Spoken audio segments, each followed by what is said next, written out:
You're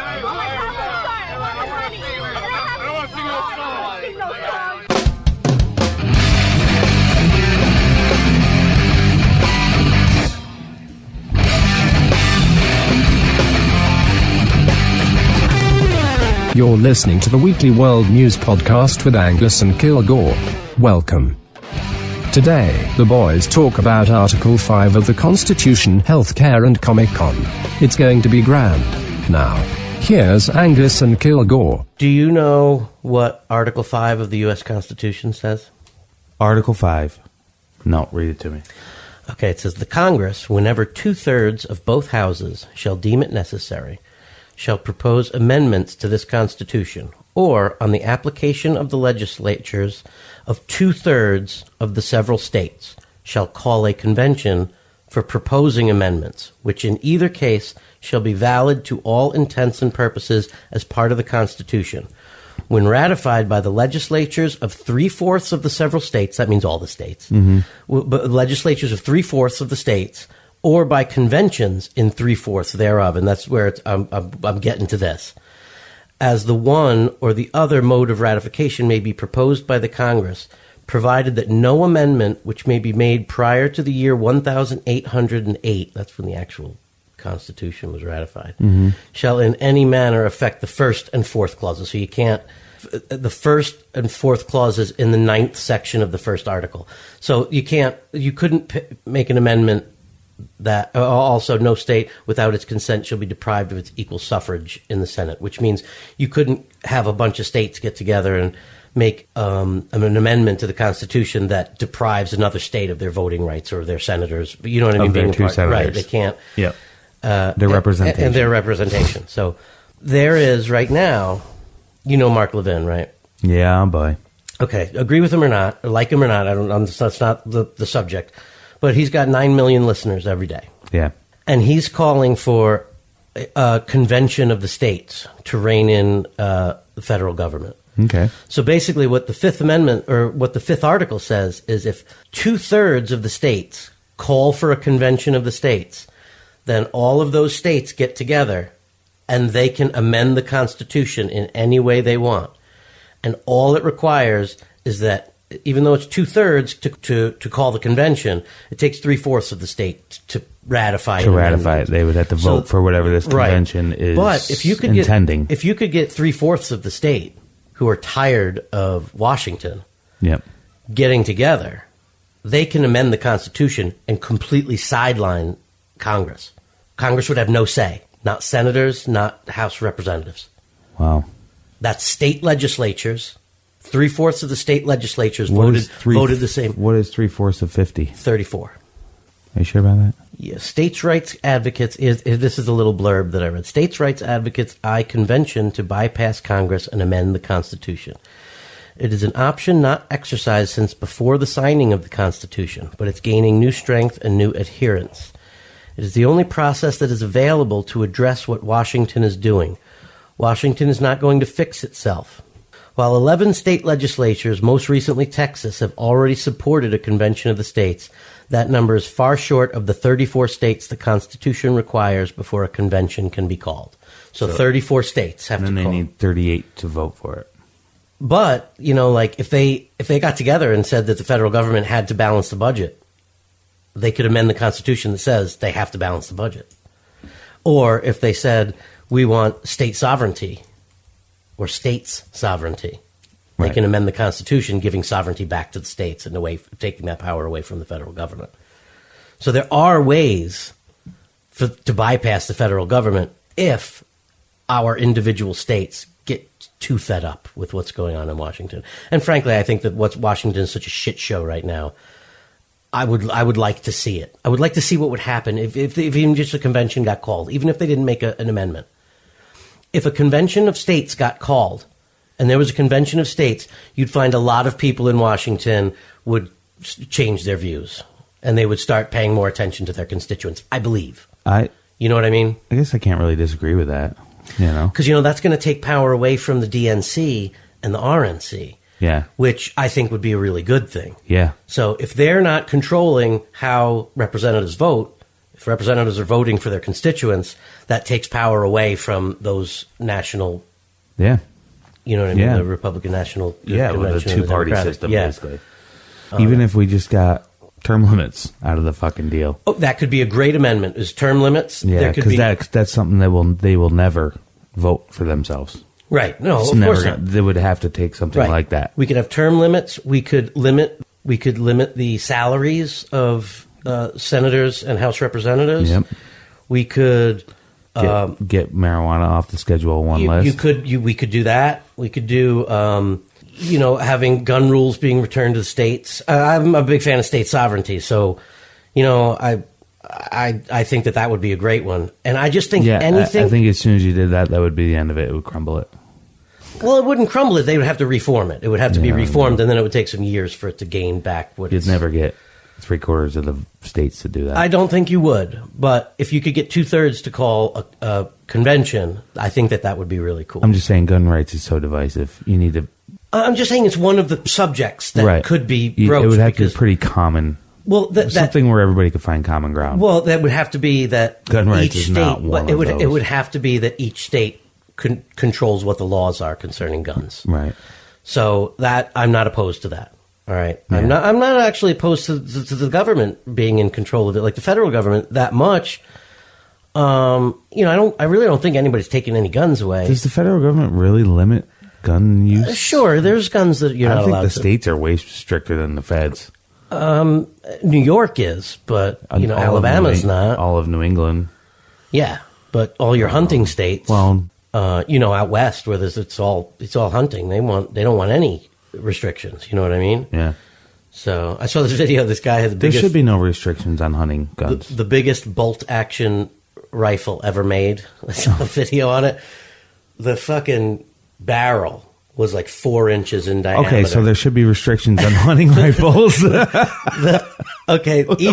Each bullet looked like a little missile. It was like this big. What is he shooting? Like this big. It's like for practice shooting. It's not really to kill anything, you know. No, my dick is bigger than your dick. Listen, gun. Each bullet is $45. Jesus and in the little video they did, they shot off like 25 rounds. I was like, what the? That's like a lot of money. That's a lot of money. But man, they have to. You can't hold it and fire it. You have to put it in this rack. No shit. Yeah, you have to put it in like this saddle, and then either have like a tripod stand or like a table. Like they had a table with a little holder, and then you have to put it in the rack, and then you have to lock it into the rack because the kickback is so hard that it'll break your shoulder. Holy fuck! Yeah, it was pretty neat, I thought. Hello, I am Omega 909. I'm mixing it up behind the soundboard. And I am Zeta13, but you can call me Z, and I control the signal. I do a lot of other stuff too. You'll see. This job is boss. Good. It's great to hear that, Z. We control the show from up here on satellite. Mystic Balzac for the Weekly World Muse podcast. Angus and Kilgore always have something interesting to talk about. Z, go to Studio Feed. Comply, switching to Studio Feed.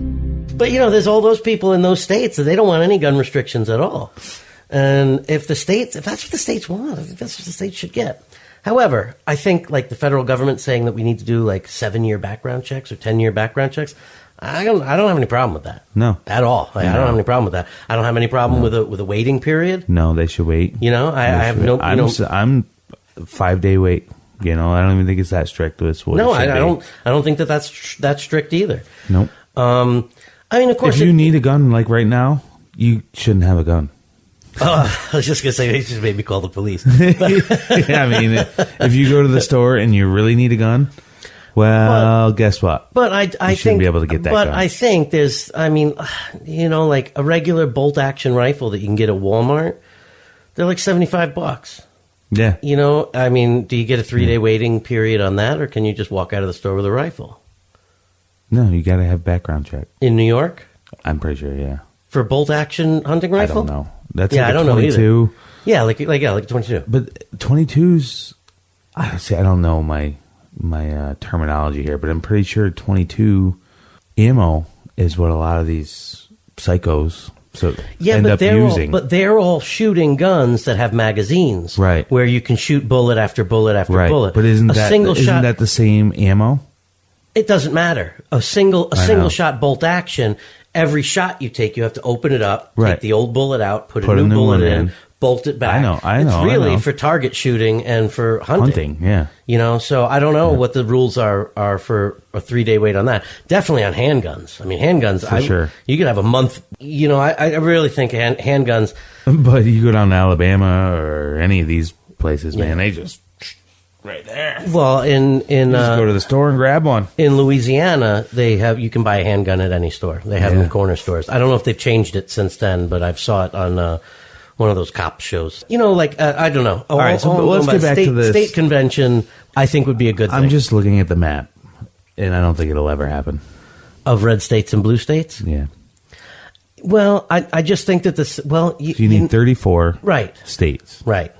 But you've got a bunch of blue states that do not like the federal government right now because they've got the Senate, the House, and the presidency.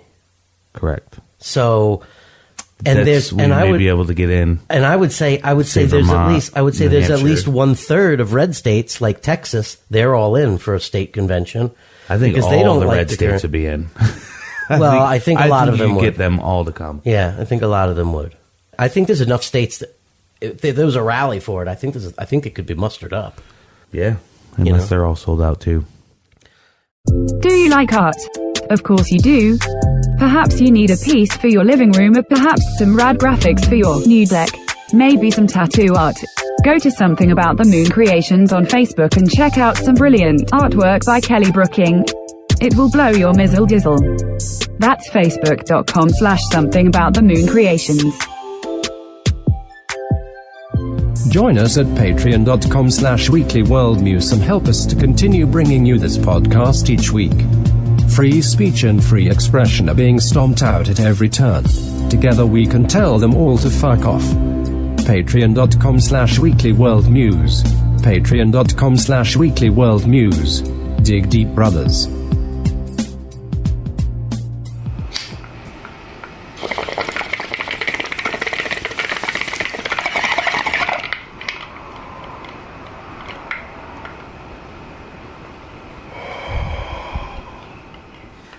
We went to Comic-Con last week. Oh, I wanted to take leave onto that. Saratoga Springs, New York, Comic-Con. Yeah. It was, well, I brought the two little kids. So Elizabeth, she wanted to dress up as this character from this video game called Undertale, right? And so she did. We made a shirt for her, and she got a wig, and it was cute, And I had the two kids. So all of the cool stuff, like the panels, like sitting and hearing, like there was the director of one movie was given like a 20-minute talk, but the kids don't want to watch that. They don't want to sit through it. And then That's for like you. Yeah, and then there was one where there was one side that was representing the new Star Wars movie, the Rogue One. Yeah. And one guy or a group of guys was representing the first Guardians of the Galaxy, and they were arguing which one was a better movie. It was like an hour-long discussion where they were trying to argue their points for which one was better or not. Wow. And I would have trouble picking one there. Well, there was only one at a time. It's a small conference. It was only like 2 rooms, and then a long hallway. Yeah. So there was. I have a couple of opinions about it. There was a lot of people dressed up, and that's really cool. I just thought that even people who aren't really into it, they're just going to Comic-Con because they're dressed up as Spider-Man and they bring their kids, and I thought that was cute. I like that. I wish people who dress up as skinny characters, I wish fat people wouldn't dress up as skinny characters. Like, that's what I'm saying. Like, I don't want to see Deadpool with a muffin top. No, oh my God, no. But there was one disco dancing like all over the place, and he had like all these fat rolls on the side. Dude, put and I'm that like, shit yeah. away. I was like, dude, pick a different character. Like, there's lots of different characters you could dress up as. You can hide that. I don't care how much you like Deadpool. Exactly. Don't wear a skin tight uniform. It's like when you see a fat person dressed up as Jack Skellington, and you're like, "What the fuck are you doing?" You were supposed to be Frosty. Yes, exactly. You should have been Frosty the Snowman. Holy fuck. So that bothered me a little bit. And the only other thing that bothered me was there was a lot of vendors really crammed together. So the aisles between the vendors were like, if you had, what are they selling? Like comic books and they were like FYE, for instance. They had a big booth. They had a big booth that's there. what they're doing they nowadays. have a whole bunch of collectibles that they were selling. We didn't have. I forgot. I wanted to go back because they had this like buy one T-shirt and you get two for free. And I was like, oh, I really wanted to do it because the one T-shirt was only $20. It wasn't like we spend $50 or something like that. Right. But like FYE had all their collectibles, all the bobbleheads and all that stuff. And then there was independent stores like the place in South Glens Falls there, the paintball place that they sell comics and stuff like that. hobby place down on Route 9. They had a booth. It was smaller than FYE, but they had a pretty decent sized one. And they had all comic books and collectibles and things like that. And there was a bunch of those. Because some guy had all these old board games like... I wish I'd bought it, actually. Now, he wanted $60 for it, but it was a Planet of the Apes board game. It was from the original 1968 movie. And I was like, are all the pieces in? He's like, oh, it's complete. And I was like, 'cause I love Planet of the Apes, you know? Yeah. And I have 1977 Star Wars board game, and I also have Battlestar Galactica's board game from 1979, and I have a couple other classic board games from like 79, 80, and I liked them, you know, they're cool.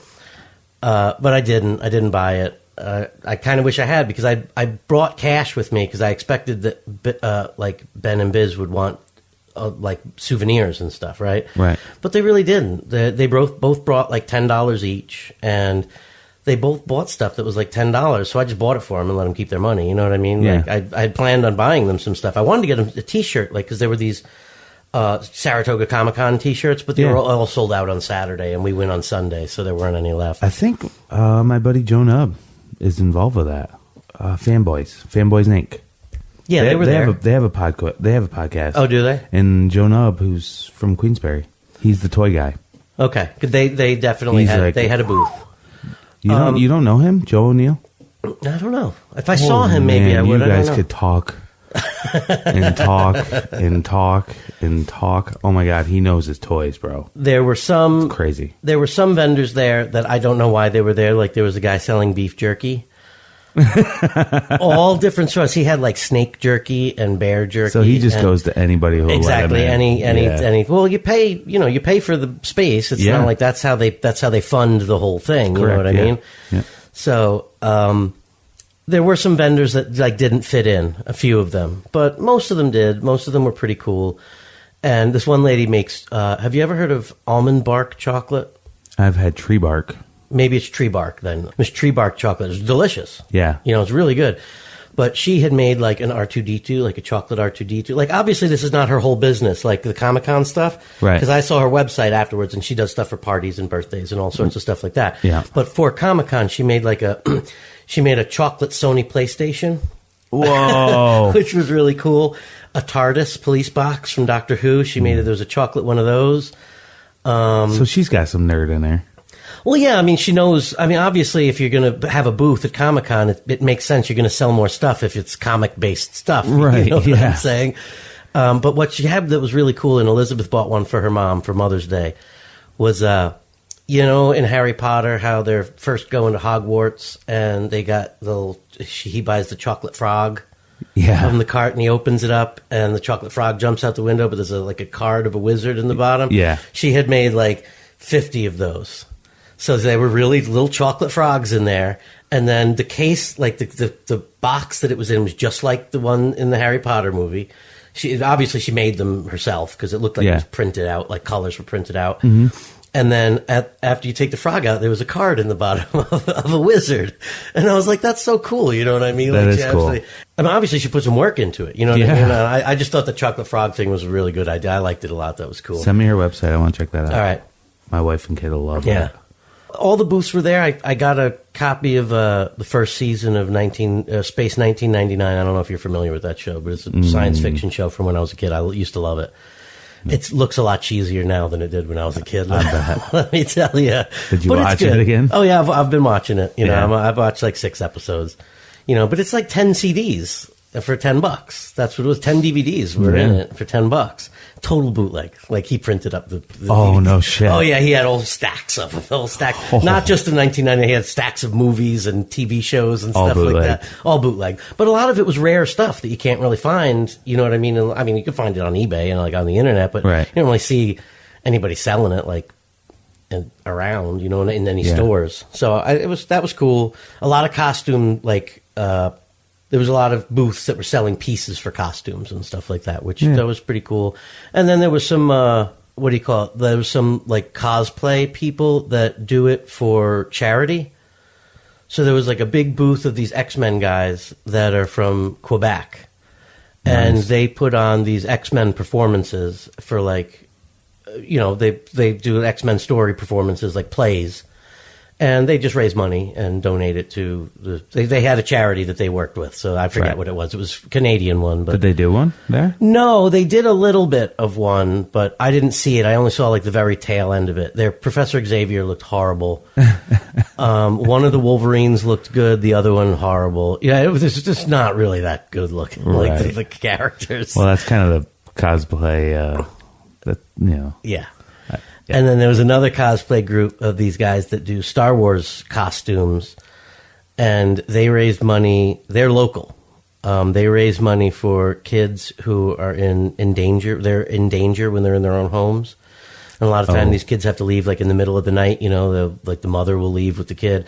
And this is a group that provides clothes and diapers and food and stuff for those kids. Was that Saratoga local? Maybe? It's Albany, I think. Cool.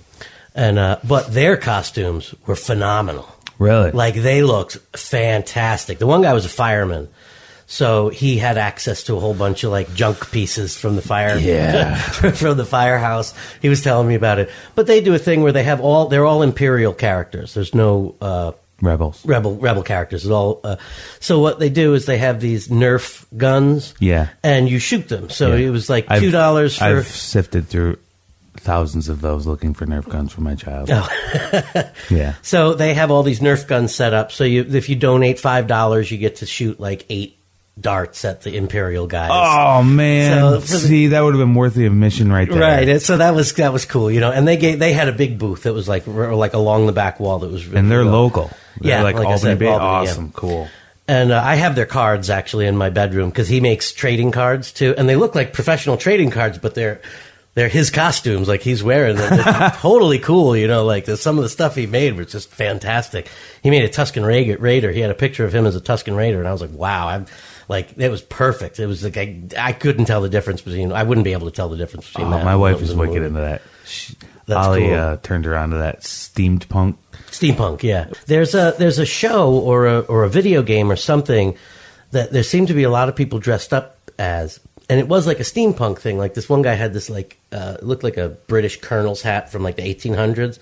But then he had these goggles, and the goggles had like 7 different lenses that could come down over it. And then he had like gears and stuff, and his arm was metal, and then he had like a gear thing here, and every time he moved his arm out, the thing would express like that, and then he'd bring it back in. It was cool.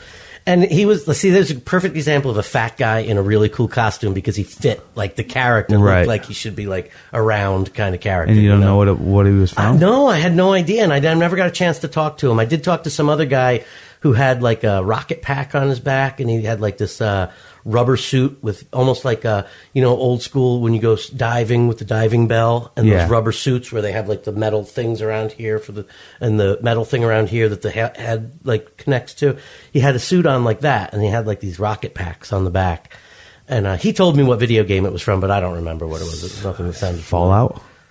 It might have been. I guarantee there had to be some Fallout people there. But yeah, there was. I would say there was video game. Just as much video game stuff there as comic stuff. It makes sense. There were a lot of booths that were selling video games, especially there was a guy selling old Nintendo consoles, like the original NES consoles, and he had a shit ton of games. I got one of those. But all of his games, they want like $50, $60 for some of the games, and I don't know. That's Comic-Con prices. You can get those things for $3 on eBay. Well, it depends on the title. There are some titles. There's really only one NES game that I really would want, and that's the Kung Fu game. That is one of the best video games of all time. I don't know. I really like Double Dribble. Oh man, the sports games were great. I mean, for the time, going from Atari to that. It was a huge jump. Fucking huge. What was it? We went from 4-bit to 8-bit, or 8-bit to 16-bit? I don't know which one is which. I think the original NES was like 8-bit, right? I think it's 8-bit, yeah. And then the Atari must have been like 4-bit. Or 2. Yeah. Seriously. Kung Fu, the game Kung Fu, was the first game that had, you'd complete a level and then you'd fight a boss at the end of the level. Right. Then you go to the next level and you'd fight all these guys and then you'd fight a boss at the end of the level. Now that defined like a whole. That was the first one? Yeah, that was the first one that had bosses. Like before Mike Tyson's Punch-Out and all that? Mike Tyson's Punch-Out didn't have, it's not the same type of gameplay. That's a sports game. Mike Tyson's Punch-Out was a very popular game. Oh, yeah. I put in some hours. Yeah, but that was very popular. A lot of people liked that Mike Tyson's Punch-Out. It was a good boxing game. It was good. I had 1985 or whenever. No, it was later than that. Was it? We always get our dates screwed up. Yeah, no, maybe 86. I mean, you might be right. Maybe 85, 86. I don't know. But what do you call it? They had a golf game that I loved. We used to play that all the time. We'd get ripped and play this stupid NES golf game in my bedroom. Yeah. Yeah, that's what he did. Yeah, NES was a great system. So on a whole, Comic-Con was very cool. I've been meaning to go there for years now, and God damn it, I missed it again. You know what? This is the first time I've ever gone, and I will go. If they have more in Saratoga, I will go, because I thought it was fun enough. And it was $15, and Ben's 6, so he got in for free. Yeah. So the only thing I would say was a disappointment was... the beef jerky? No. No, we bought some. There's some, like... he had, like, ghost pepper fucking jerky. Ooh. I don't even want to try it. No, I wouldn't. No, you give it to your buddy who you don't like, and you're like, here, have some jerky.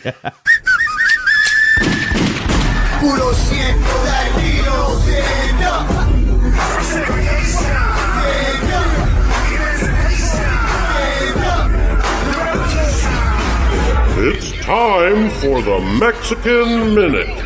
As millions of illegal immigrants stream across the border, it is very important for Americans to know how to speak a little Mexican. Here are a few phrases which will surely help you.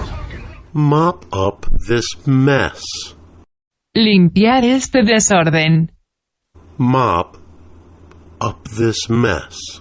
Limpiar este desorden. Pick the grapes. Recoger las uvas. Pick the grapes. Recoger las uvas. This has been the Mexican Minute. Thank you for tuning in. KKK motherfuckers in Charlottesville last night. What happened there? KKK people. A whole bunch of white supremacists, white supremacy Where? protesting in Charlottesville, Virginia. What are they protesting? Black people, Mexican people. Well, it wasn't a protest then. It was like a gay pride parade, but it was a KKK parade. Yeah, it was a bunch of guys burning shit and Well, once you start burning shit, I'm against it. And chanting, what is it? hate blood and soil. I hate the KKK. You know who that came from? I don't. Nazis.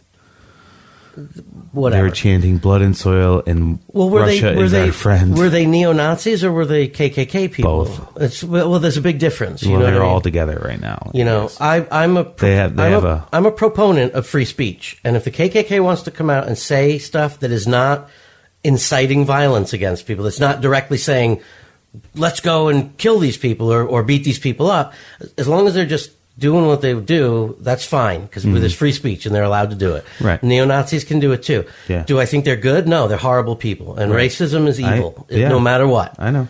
So, but I think the First Amendment allows that. I hate when people are like, free speech is not hate speech. That's not true. Free speech is all speech that's not inciting violence. So if you want to, if you want 100% correct. I know. If you want to go somewhere and give a speech that's filled with hate, no one should stop you from doing it. An individual organization, if they own the building, can say, no, we're not going to have that in our building. You know what I mean? But if you have if you get a permit from the city to have a rally or whatever, I'm sorry, but you have to allow it. You have to allow it. Hello there. I'd like to talk to you about Upstate Music Fan Zone. These guys are awesome. You can check out live video streams of independent bands from all over the area. If you are into new music and independent artists, which I know you are, I highly suggest you go to facebook.com/Upstate Music Fan Zone. That's Upstate with the numeral 8. Rock out with your sock out, or wear your shoes. I don't really care. See you there, or be square. Peace. Our featured artist this week is Frank Palangi. Check out this track.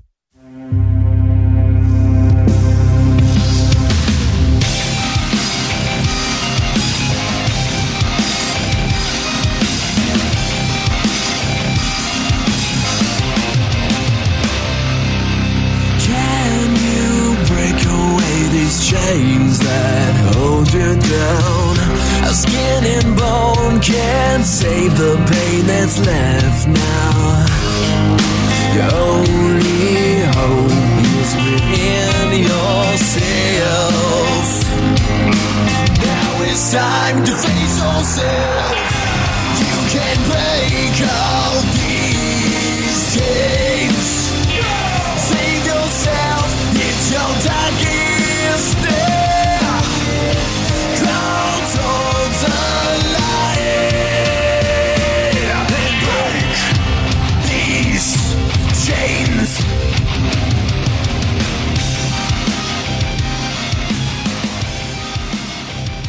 That track was titled Break These Chains. You can get more music from Frank Palangi at reverbnation.com/Frank Palangi. There's a G in Palangi. Frank Palangi. There's a G in Palangi. Hello there. Check out AngusAllenWilson.com and download his new album, About Time. Available on iTunes and Spotify. Search Angus Allen Wilson on Facebook. This has been a public service announcement. Hello, Omega 909 here. Come join in the conversation. Search Weekly World Muse on Facebook and Twitter or go to weeklyworldmuse.com. Now back to Angus and Kilgore. Or just don't provide some of the ridiculous services. Like healthcare? That's a totally different thing. And look, I mean, come on. If we want to talk about healthcare, we can talk about healthcare. This new healthcare act is scary. I mean, hopefully it'll be blocked in the Senate, which we would hope, but you never know. I haven't even really read anything about it. I've not read it, but I've read short little things where people are complaining about it. So I really don't know as much about it either. But I was watching this thing this weekend about socialized medicine, which I'm kind of for. But at the same time, like, there's two things. It's either going to cost a lot of tax money or the service is not going to be as good. It's going to be one of those two things. Right. So taxes are going to be astronomical for healthcare. Yeah. And then we'll have good service like we have now. Or we are not going to outrageously tax it and we will suffer in services. Why would we suffer in services? Because when you have only a certain amount of money, okay, so let's say when I go to the doctor, right, there's like 7 women there that are checking patients in. Yeah. And then you go to the waiting room and then the nurse comes out. Okay, so now you can only afford 2 of those people. You're going to be waiting in there for an hour and a half to get checked in instead of 10 minutes. Yep. You know, and frankly, there are a lot of doctors who would just as soon not practice anymore, because if you go to college to be a doctor and you get out and you have whatever $400,000 in student loan, and then the government's telling you that you can only charge a certain amount for procedures, they're going to say, well, why am I doing this? I'd rather be in plastic surgery or LASIK eye surgery. Right. You know what I mean? Because those are cash doctor businesses. Right. You know what I mean? It's already happening. Well, I know. And it was happening before Obamacare. And listen, there is something to this about the market evening things out and making things more affordable. If you look at LASIK eye surgery, 5 years ago, it cost between $2,000 and $3,000 per eye. Now I see ads on TV, they're offering $300 per eye. Whoa. So you're talking about, but in that 5 years, people couldn't afford it. Now, obviously, it's not something that you need to have. It's not life-threatening. You know what I mean? It's a convenience for the most part. Yeah, you don't have to wear glasses Right, anymore. Exactly. It's actually cost-saving. So, in the long run, it is. Yeah. Absolutely, in the long run. Glasses are expensive. But it took, maybe it was 10 years. It took about 10 years for it to get, like, between $2,000 and $3,000 per eye down to $300 per eye. So in the meantime, there was a whole bunch of people who could not afford that. You know what I mean? It would just be impossible to afford. And now you see an ad on TV where it says $300. Just I could put that on my credit card. Yeah.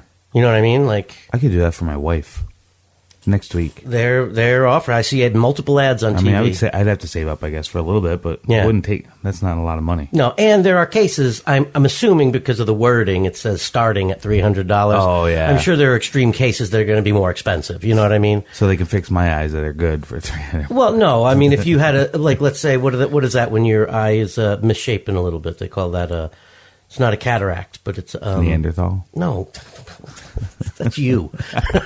You're a Neanderthal.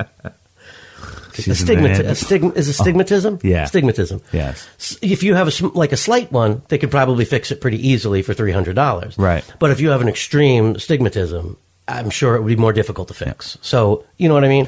But still, I mean, even if starting at $300, even if it was $500 per eye, Yeah. I could still put it on my credit card. Yep. I could put it on any of my credit cards, Yep. you know? So, you know, if healthcare, if medications especially, because like that's what I'm most concerned about. Yeah. The doctor, I can wait to see. I don't need to see the doctor every month or something like that. I mean, I can handle it. Right. Being diabetic, I can handle it myself. Mm-hmm. I know if my blood sugar is too high for a number of times, I'm eating something wrong, and I've got to change that. You know. Right.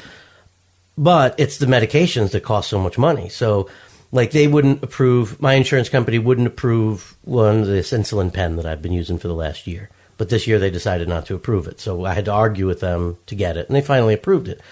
But in the meantime, an insulin pen was like $280, and it just lasts, a month. So, like, I could never afford that. Right. You know what I mean? No, who could?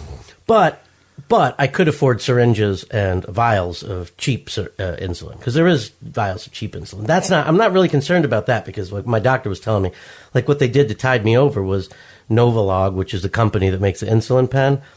They have like a representative at Hudson Headwaters. So he just gave me 2 Novolog pens, and he said, this will last you for a week or 2, and then you can sort this out with your insurance company. Right. So, I got free samples that tided me over. Yep.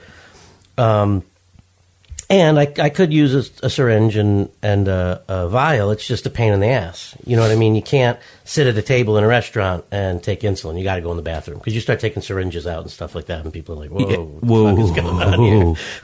We got an epidemic. So, I mean, I guess over 10 years, if that's the way it was, I mean, I'm sure prices for prescriptions would come way down. Well, why haven't they? Because Americans are willing to pay it.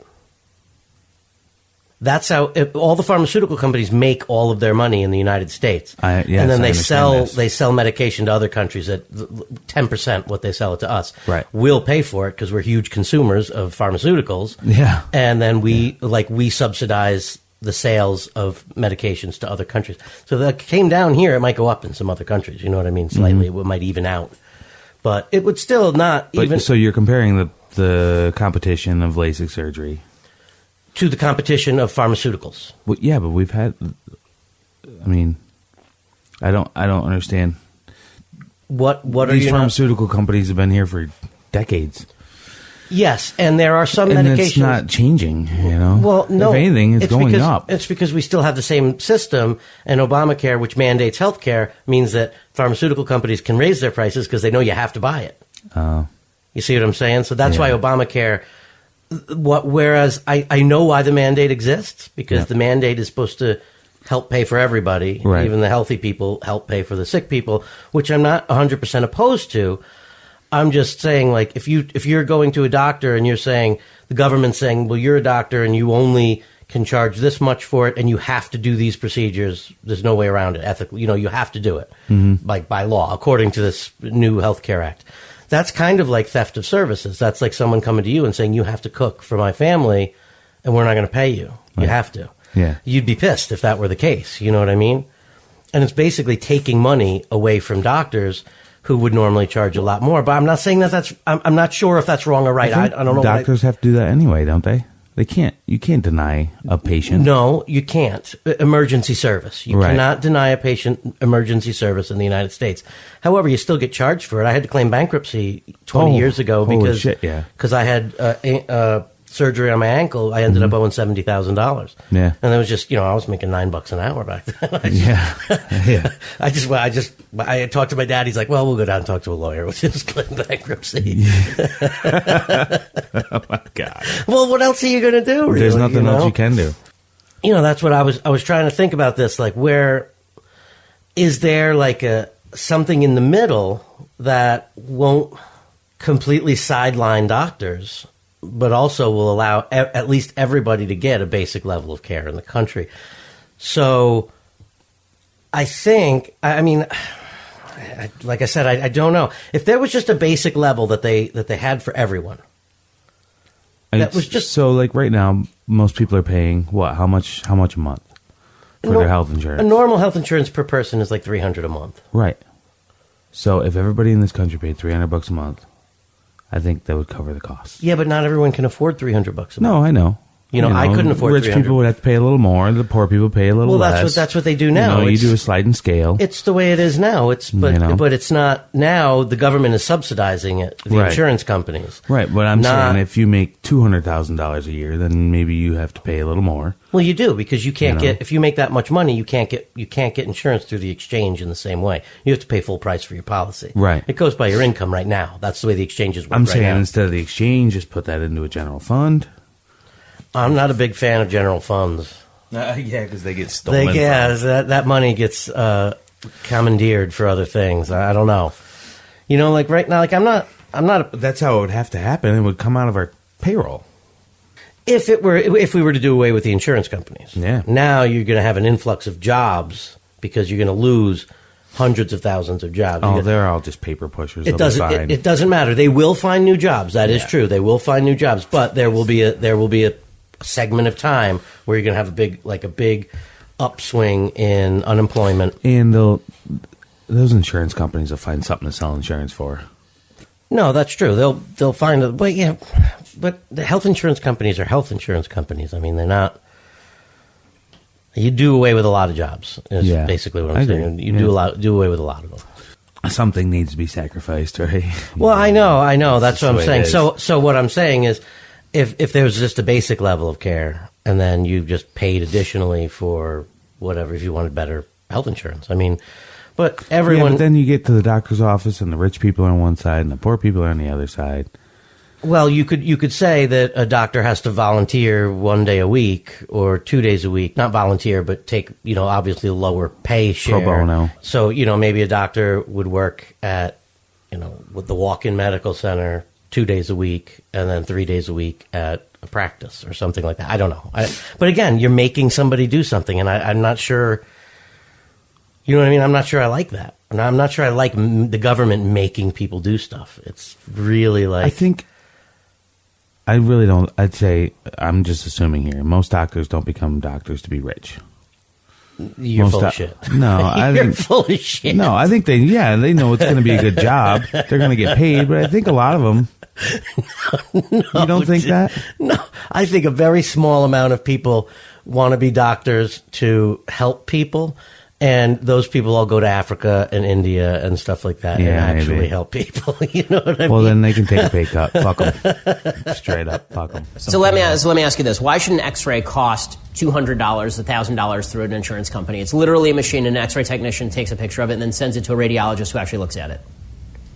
Right? Or a doctor looks at it. So I don't know enough about the healthcare industry to answer that. But the reason I'm saying this is because what I'm saying is that one of the reasons these things are so much more expensive and so much less competitive is because you do not actually have a free market in healthcare. You have a heavily, heavily regulated market in healthcare. If you want cheap x-rays, you have to have a competition in the x-ray business. There is no competition in the x-ray business. You can't go and look up a list of x-ray companies that are going to give you an x-ray today and then call them for the lowest price. In fact, if you go into the doctor right now and you say, I want you to take a look at this x-ray, how much will it cost me? The doctor will tell you, I can't give you that answer.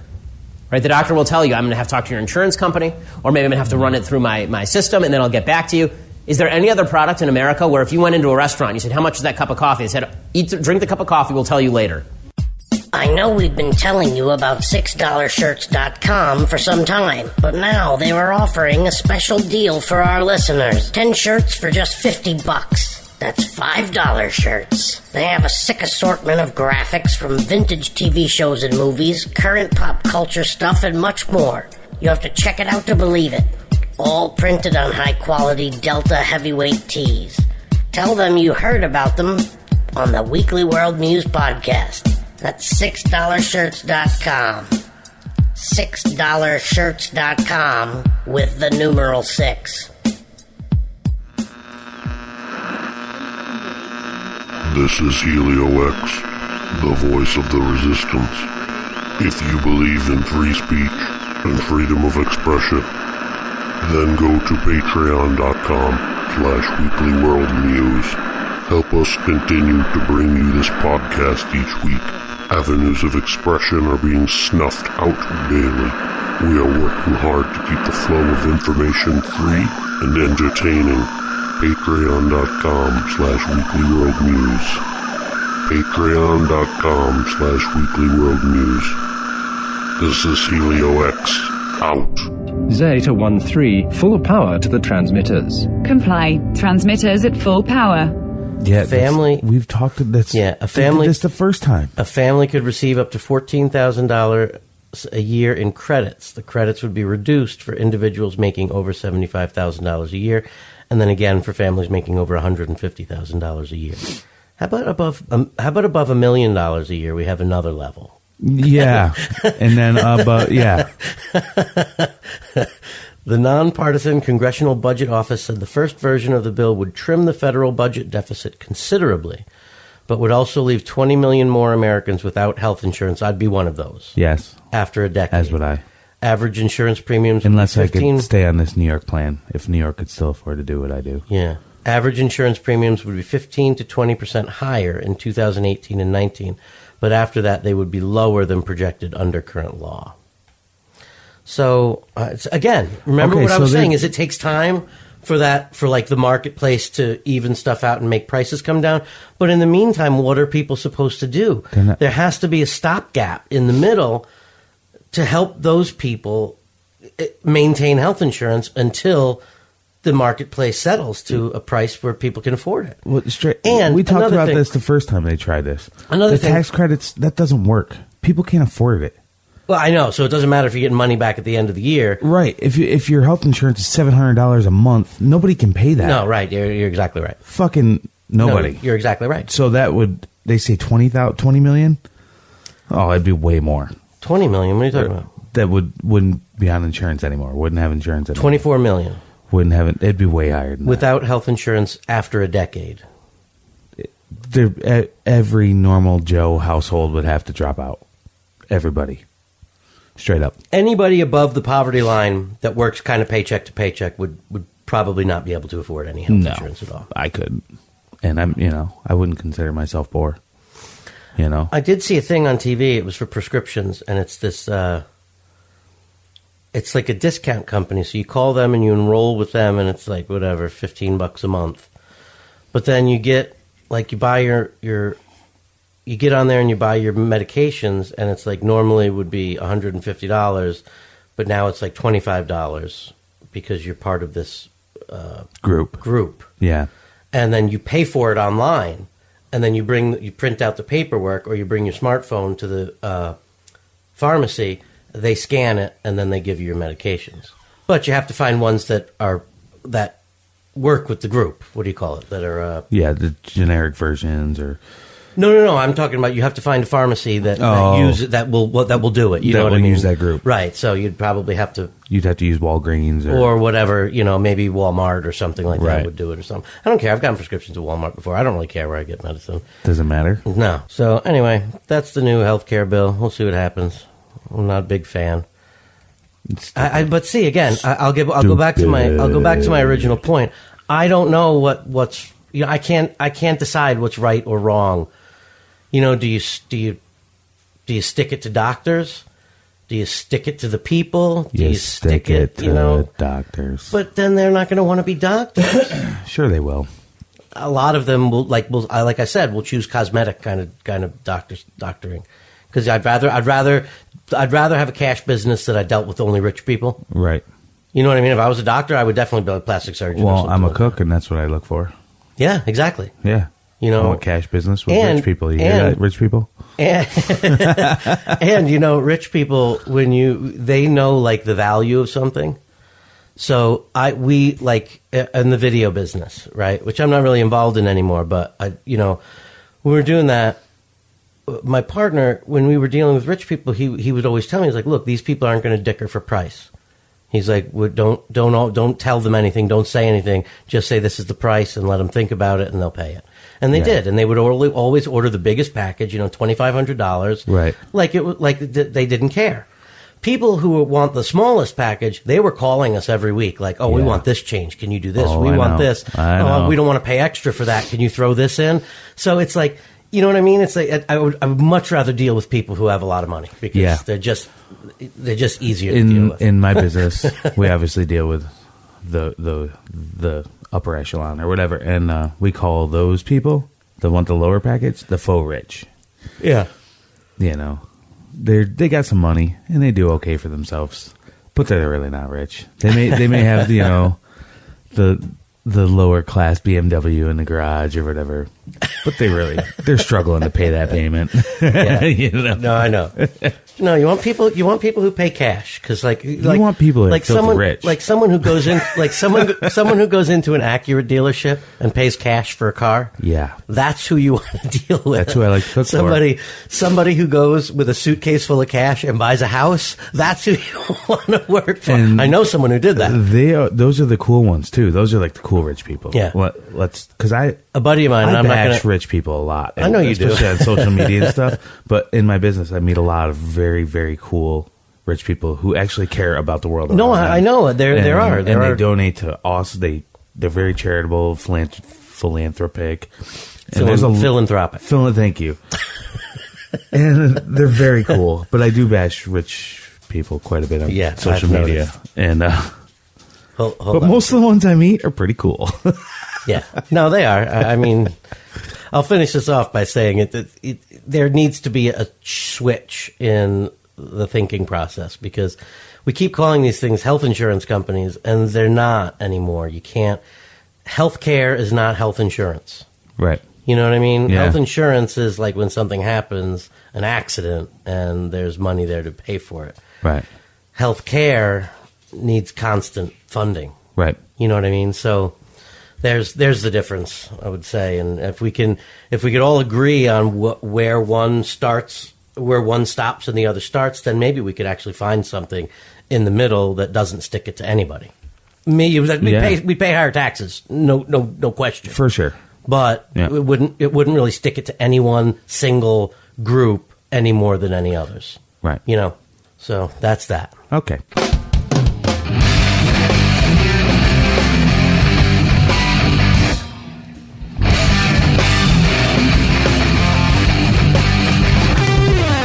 This has been the Weekly World News Podcast with Angus and Kilgore.